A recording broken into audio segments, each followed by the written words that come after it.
hell of a start to 2021 as you had Ryan Garcia beating Luke Campbell yesterday. 7th round knockout, big left hook to the body, and Luke Campbell was not able to get up before the count of 10. That was all she wrote. King Ryan gets himself what was supposed to be a fight that was at the end of 2020, but instead kicks off the year in the right way because of Luke getting COVID-19. But I mean, look, it was everything you would want from Ryan Garcia in this fight. He showed you. I think people wanted to see some adversity. They wanted to see a step up in competition. They want to see what a guy is made of. He's 22 years old, the pretty boy. Is he the next coming of Oscar De La Hoya? All these types of things that were being asked. And really, I think out of, a lot of the stars of this 135 division, the most unproven, the most questions about his skill set. Is he able to hang with the Teofimo Lopez's, the Tank Davises, the Devin Haneys? And if he is, does he have the potential to be the biggest star out of all of them because of his popularity? And look, all of that other stuff it remains to be seen. We're not quite sure what still remains of who's going to come out of this round robin of the lightweight division. But what we do know is Ryan Garcia was able to show something on Saturday night, and that was a fortitude to get through some adversity. First time in his life that he's been dropped a monster right hand from Luke Campbell, was timing it perfectly. He had a really aggressive Ryan Garcia. He was coming out the chute, really trying to make his imprint, make his point, bully Luke Campbell a little bit, and left himself open. And he got flatlined, and it wasn't. He got up pretty quickly. It didn't look like one where he was. It didn't look like he was too wobbled or didn't look too out of it, but you could definitely see him looking up at the clock at the end of the round, how much he had to just get through it and move on to the next part. Round 3, I thought he bounced back really, really nicely. Tried to almost overcompensate for what happened the round before.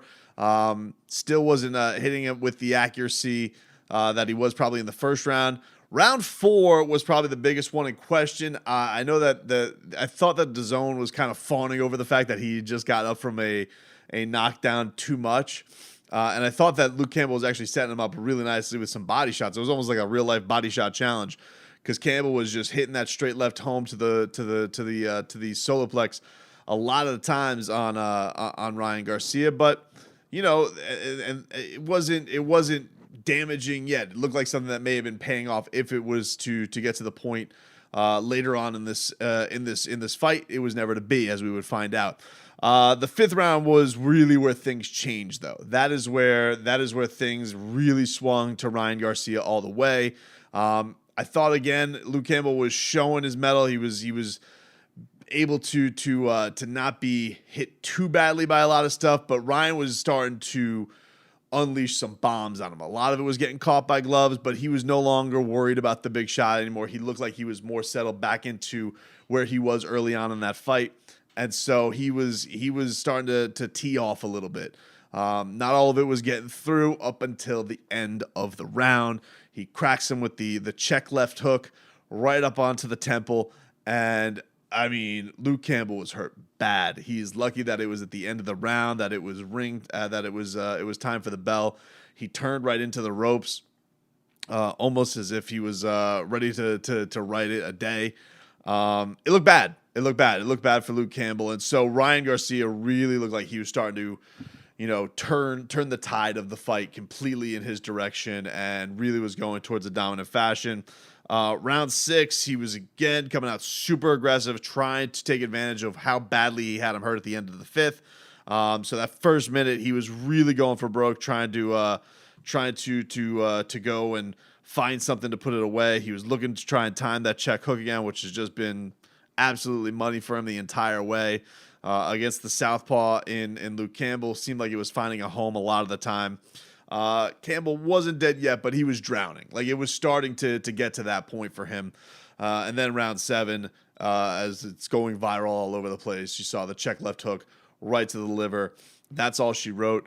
2 knees down for Luke Campbell, and Ryan Garcia has himself another star performance. And this division has been absolute fire. It has been on fire for all of this abbreviated, it's almost like an NBA season. Let's call it the 20 to 21 season. We thought back in January, this had a potential to happen when you knew Teofimo was setting up for Lomachenko. That had a chance to be a changing of the guard. Gervonta Davis, who's still fighting at 130, but is ready to make the jump up ASAP. Had the knockout of the year in against Leo Santa Cruz with a vicious Mortal Kombat style uppercut.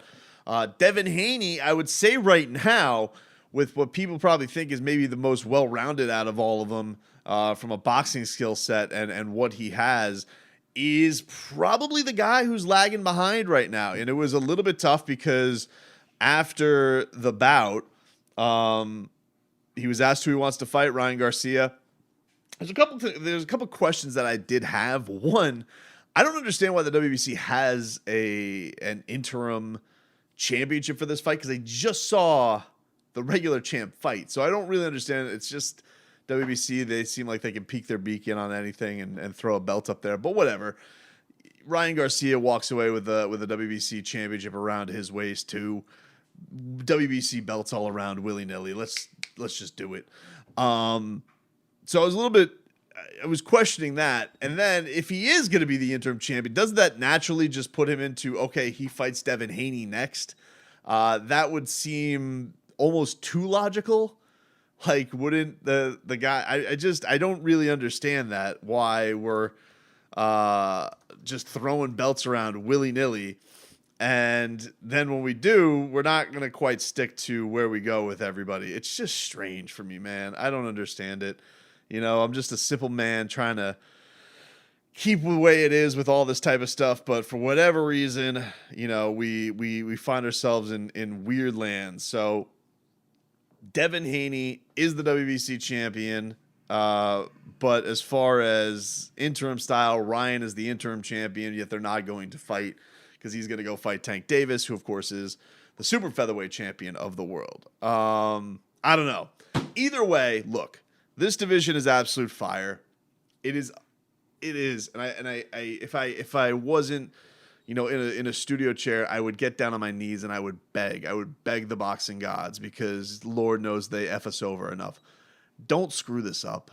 Okay. You have such a golden opportunity in front of you with all of the great potential bouts out there that you can make. You have a 23-year-old undisputed champion to most people's eyes. Or if you still dispute and think Devin Haney deserves to be there, fine. But in my mind, the undisputed champion, Teofimo Lopez, is great. Charismatic, powerful fighter, fun fighter, pleasing fighter. Don't know if he's long for the division. You have Devin Haney, charismatic also. Not obviously didn't have the knockout this year against Yuriorkis Gamboa, and didn't have the performance against Yuriorkis Gamboa that the other three did. Teofimo, that's his big bugaboo there, is that you have Teofimo standout performance against Lomachenko, in many people's eyes, fighter of the year. You have Gervonta Davis, highlight reel knockout of the year. You have Ryan Garcia having this heroic comeback fight that everybody's going to remember. It was almost very Anthony Joshua-like in the way that he came back against Vladimir Klitschko, where they're trading back and forth. Now he's going to be on everybody's mind. So, and that sucks for Devin, because Devin is, Devin was there in the crowd. So he is there trying to make the fight. I remember sitting down with him at the Super Bowl that he is, they've fought in the amateurs before. So they have a background, and there's great story and footage from there. You saw him go around this week. He was talking up about a fight with Tank Davis. I don't know. That also seems like the easiest fight to make. They're both under contract with DAZN. They just did this with the promoter crossover between Golden Boy and Eddie Hearn. That's what they did for Luke Campbell. So that, to me, seems like the most natural place to go. To them saying that they're going to get a Gervonta Davis fight, I'm skeptical of that. But he made it clear that is where he wants to go. The crowd made it clear that is where they want him to go. They want him to go fight Tank Davis. It's an interesting fight in a clash of size for sure. Gervonta's been doing some work down here a little bit, but he is 5'5", 5'6" on a good day. Is obviously got the punches that he can unleash that are hellacious and powerful. You know, Ryan is going to stand there right in front of him and trade, and we've just seen that he is susceptible to being knocked down now for the first time in his career. So, you know, can Tank do some work there? Certainly looks like he's got an opportunity to unleash some punches. We know that against Leo Santa Cruz, he was willing to take that type of punishment to walk through and find himself. He really didn't seem worried, but that was, again, against a smaller man, a guy who was coming up in weight as it is. And listen, is much more decorated and experienced than anybody that he's going to face really in this 135 division. But even still is going to be in a spot where he is stepping up in size. And obviously we know that Ryan Garcia, even under the circumstances of getting knocked down, is a very, very dangerous dude to take on. The point of it all being really, though, is that, look, you have these 4 gentlemen here in this weight class that you can make all these fights with, and it is tremendous and incumbent upon boxing to not F this up. I really I'm, you know, we're all excited. We've all seen a lot of these guys pass tests with flying colors. And so don't do the thing you always do, which is string it along, make it take too long.